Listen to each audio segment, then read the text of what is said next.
Oh, hi friends. Welcome back to the Deconstruction. Today I'm going to be talking about this book, a hit book that I just reviewed on our podcast at the Deconstruction. You can find our podcast below by going on Spotify, where you can hear my full thoughts. I have 3 takes on this, Act 1, 2, and 3, and it's by Lisa Childers and Tim Barnett.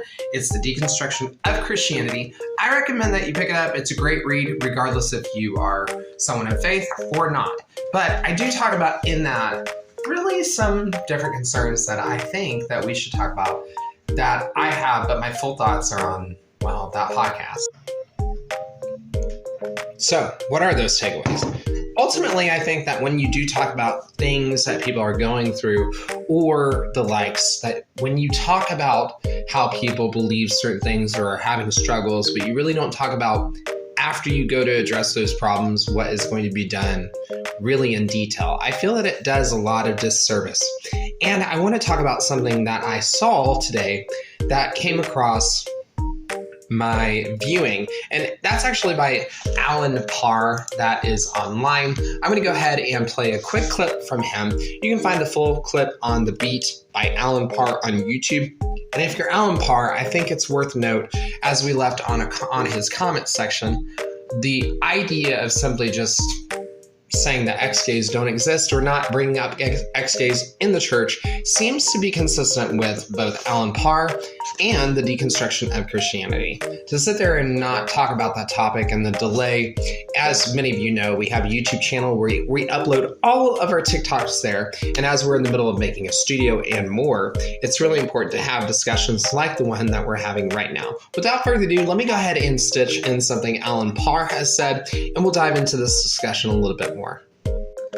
All right, that is trending towards being a significant reason why many people say, you know what, I don't believe in Christianity because I see how the church treats LGBTQ members. So for this, I want to take my time and I want to talk to 2 different groups. The first group I want to talk to are people who are in the LGBTQ community, who maybe at one point you were raised Christian or you believe Christian and you're no longer that. The second group that I want to talk to are people who are straight Christians who are losing faith in Christianity because they see how other Christians are treating people from the LGBTQ community.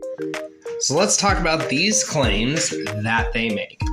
The reality is, inside of Alan Parr, who is basically taking a page from Deconstruction of Christianity, as well as this book, is it really just doesn't talk about people like myself who go on this journey and give up homosexuality for a variety of reasons and no longer consider myself gay.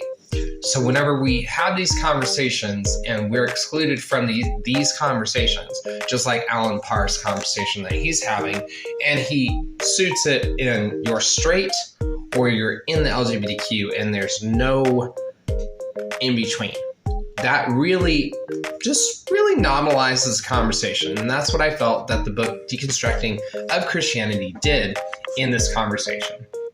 In light of that, I gave it a 4 out of 5 because it was relevant and at least it had, basically a lot of different sweeping themes. So it wasn't necessarily catered to one thing.